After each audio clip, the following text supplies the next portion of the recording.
अरे प्राची बिटिया, उठ जा। सुबह के 11 बज गए हैं और कितनी सोएगी।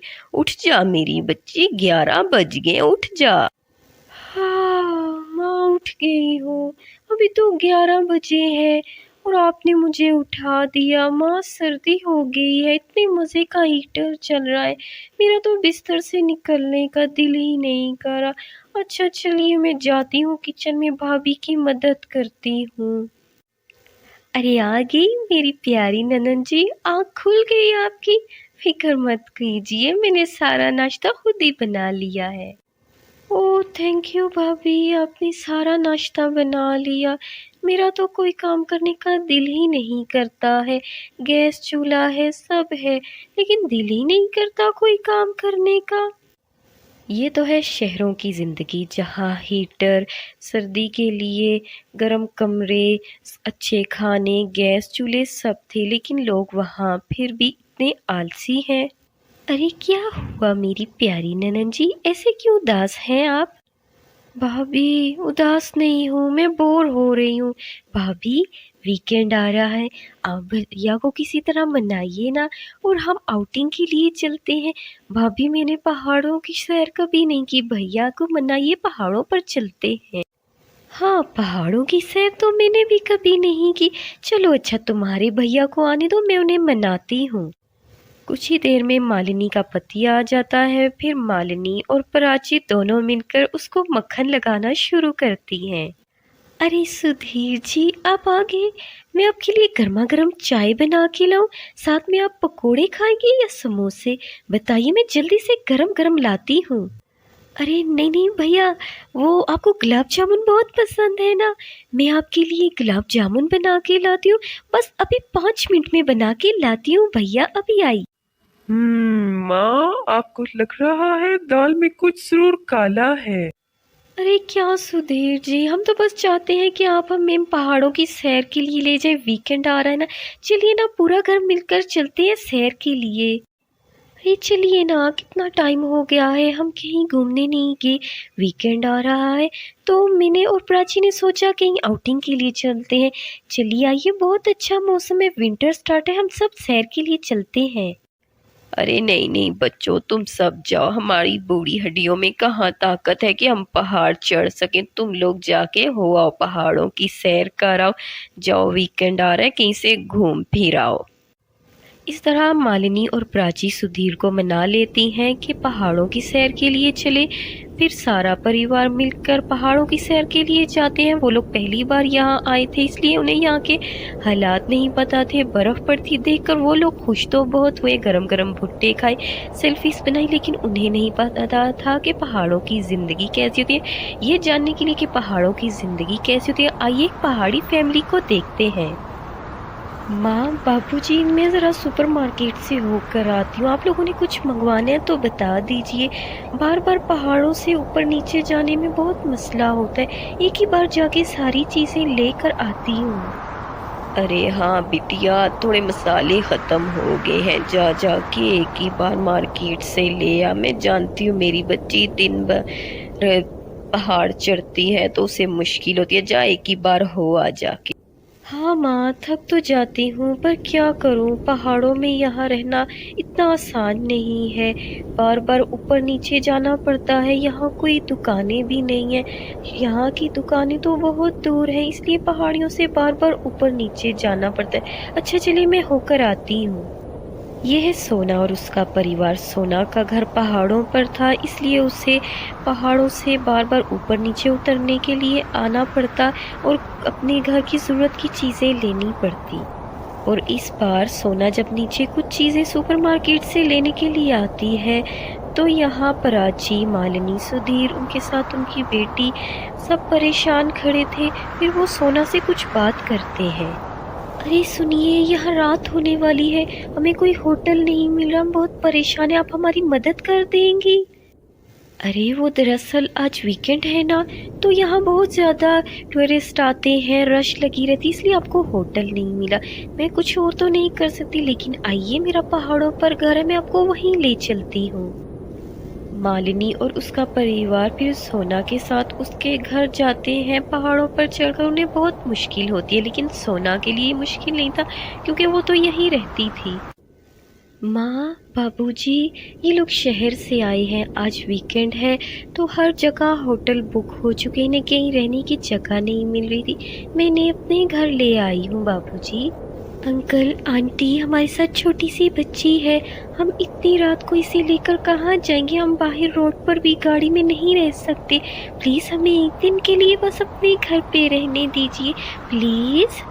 अरे अरे, आप लोग इतनी फिक्र क्यों कर रहे हैं? आप हमारे घर रह सकते हैं, कोई बात नहीं। हम पहाड़ों के लोग बहुत मिलनसार होते हैं, हम किसी को भी परेशान नहीं देख सकते। आप फिक्र मत करिए, चलिए आइए, हम पहाड़ों का हाथ कहवा आपको पिलाते और खाना भी खिलाते हैं। अरे माँ जी, आपकी पहाड़ों की ज़िंदगी तो बहुत ज़्यादा मुश्किल है, यहाँ कुछ चीज़ें भी नहीं मिलती, लेकिन आपका घर फिर भी गर्म है, ऐसा कैसे है? अरे बेटी, ये घर लकड़ियों से बना है, यहाँ देखो पीछे चिमनी में आग भी जला के रखी है, इसलिए घर गर्म है। और जहाँ तक सुख सुविधाओं की बात है तो हम पहाड़ों के लोग आदी हो चुके हैं, हमें अब कोई मसला नहीं होता। चलो कल हम तुम्हें अपना रहन सहन दिखाएंगे, ठीक है? चलो खाना खाओ। पहाड़ों के लोग अपनी ज़िंदगी कैसे गुजारते हैं, उनका रहन सहन कैसा है, ये जानने के लिए मालिनी, प्राची, सुधीर बहुत ज़्यादा एक्साइटेड थे। इसलिए सुधीर बाबूजी के साथ जंगल आ जाता है और वो देखता है कि सोना के पिताजी खुद से लकड़ियाँ काट रहे हैं, क्योंकि उनके घरों में गैस तो आती नहीं थी पहाड़ों पर, इसलिए वो लोग खुद ही लकड़ियाँ काट कर ले जाते हैं। दूसरी तरफ सोना मालिनी को अपने घर के बागीचे में लेकर आती है, जहाँ उन्होंने कुछ सब्जियां उगा कर रखी थी, क्योंकि उन्हें घर के पास ही अपना एक छोटा सा बाग बना कर रखा था और उन्होंने बहुत सी सब्जियां लगा कर रखी थी। उनके घरों के पास तो इतनी दुकानें ही नहीं थी, जिसकी वजह से उन्हें आने जाने में मसला होता था, तो इसलिए पहाड़ों के लोग बस अपने घरों के पास ही चंद सब्जियां उगा लेते थे।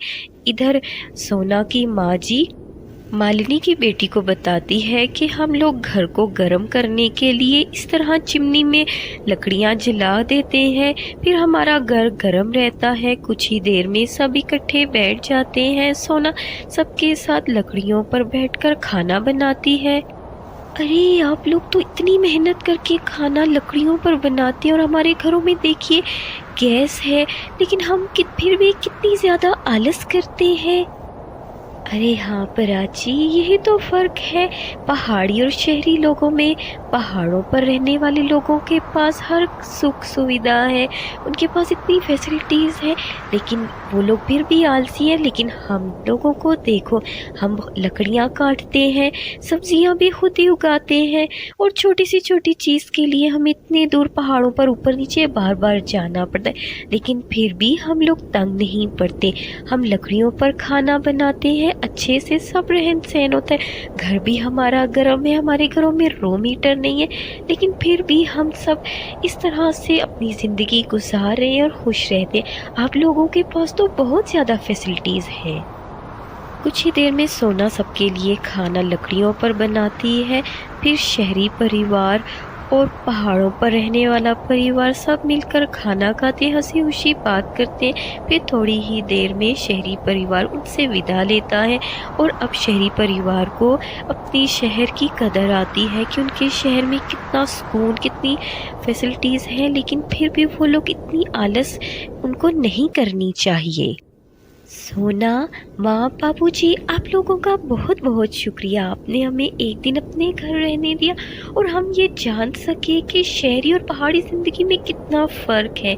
हम लोग तो शहरों में कितने आराम से रहते हैं, ये लेकिन हमें इस बात की कदर ही नहीं है। अच्छा, अब हम चलते हैं, अपना ख्याल रखिएगा। नवंबर का महीना शुरू हो चुका है, तेज़ हवाएं चलना शुरू हो चुकी हैं, सर्दी की आहिस्ता आहिस्ता शुरुआत हो चुकी है। राधा अपने घर से सारी सफाइयां कर रही है ताकि घर में कालीन बिछा सके और माँ बैठी है।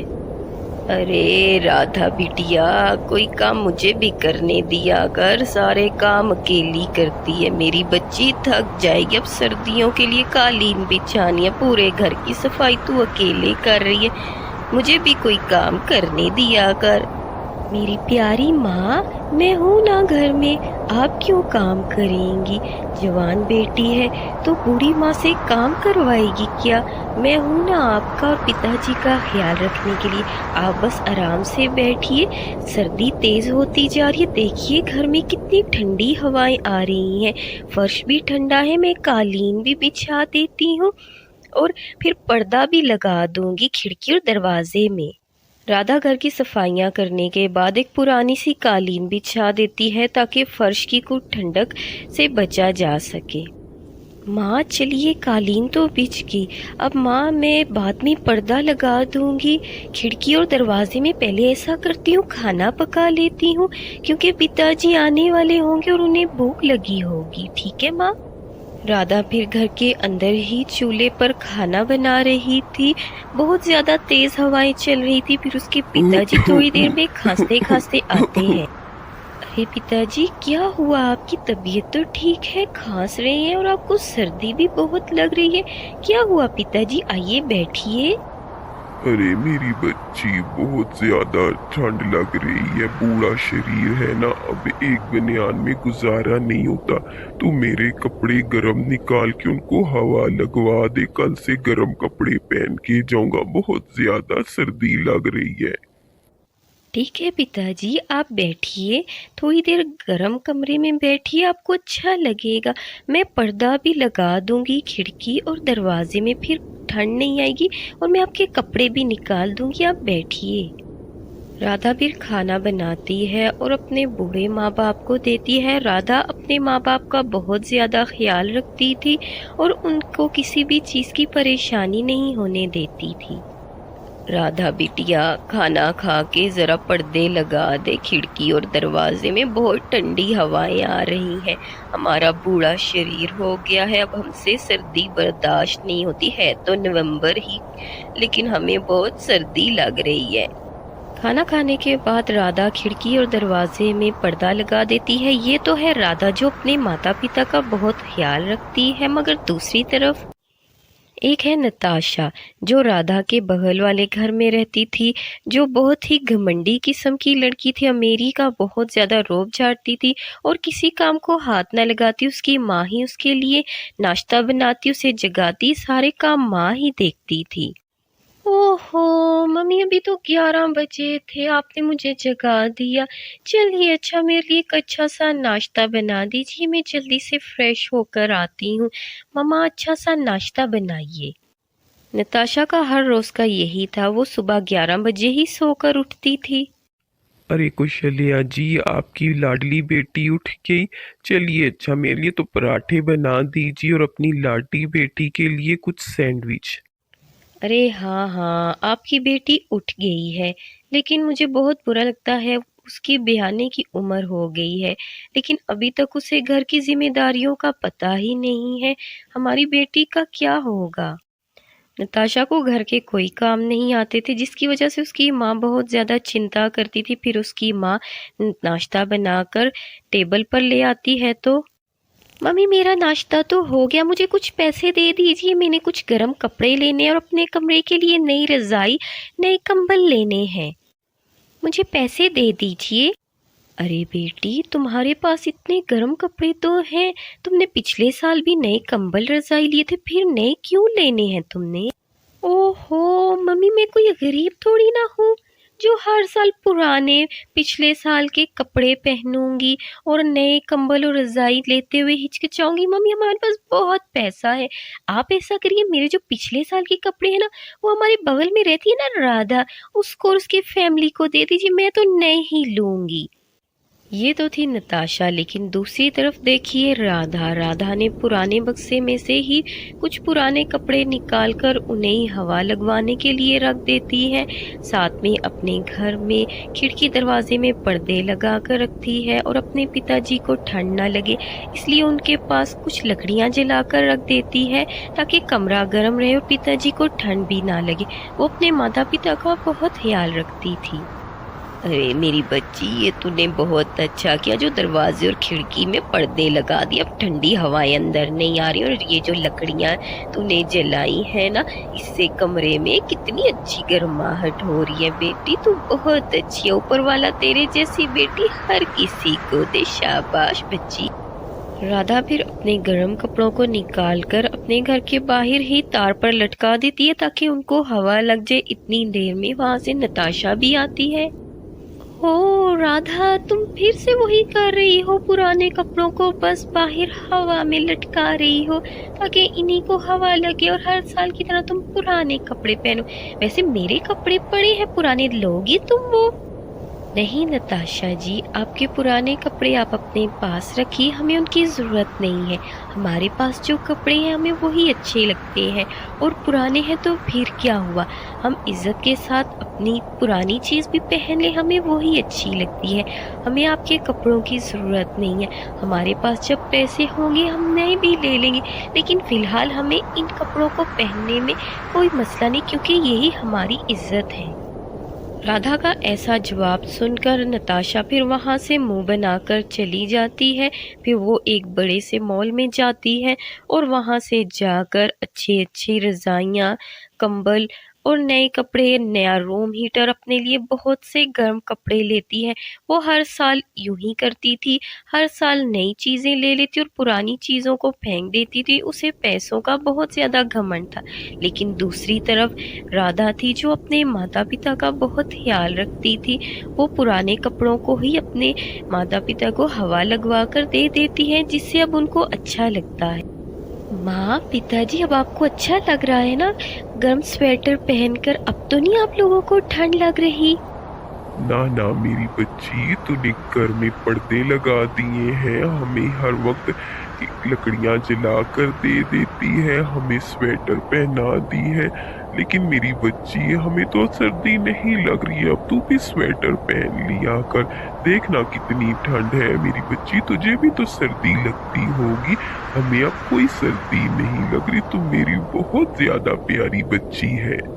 अरे पिताजी, मैं आपकी बेटी हूँ, आपका ख्याल क्यों नहीं रखूंगी? अच्छा, आप लोग यहाँ आग के पास बैठ के हाथ सेकिए, आपको सर्दी नहीं लगेगी। मैं ज़रा बाहर से देख के आऊँ कि सारी चीज़ें संभाली हैं कि नहीं, फिर मैं अंदर आती हूँ और सो जाते हैं। ठीक है बाबूजी?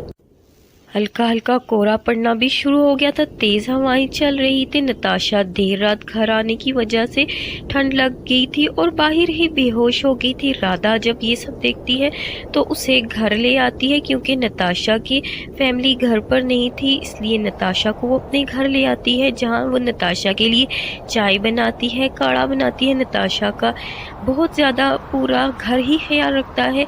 जब नताशा को होश आता है और वो ये सब देखती है तो अब नताशा को बहुत बुरा लग रहा था कि उसने जिन लोगों को हमेशा बुरा भला कहा, उन्होंने उसका कितना ख्याल रखा। अरे नताशा, तुम ठीक तो हो ना? तुम्हारी तबीयत अब कैसी है? तुम्हें ठंड तो नहीं लग रही? हमने तुम्हारे पास लकड़ियाँ जलाई, हमारे पास रूम हीटर तो नहीं है, लेकिन इन लकड़ियों से कमरा गर्म रहता है। तुम ठीक तो हो ना अब? राधा और उसके परिवार का इतना ख्याल प्यार देखकर अब नताशा को अपनी गलतियों पर बहुत शर्मिंदगी होती है, इसलिए वो दूसरे ही दिन अपने माता पिता के साथ आती है। राधा, ये देखो, मैं तुम्हारे लिए नए कंबल, रजाइयाँ, गर्म कपड़े और रूम हीटर ले कर आई हूँ। तुम लोग मुझे माफ़ कर दो, तुम लोग बहुत अच्छे हो, मैंने हमेशा तुम्हें गरीबी के ताने दिए, मुझे माफ़ कर दो। और ये चीज़ें रख लो, अगर तुम लोग रख लोगे तो मुझे बहुत अच्छा लगेगा।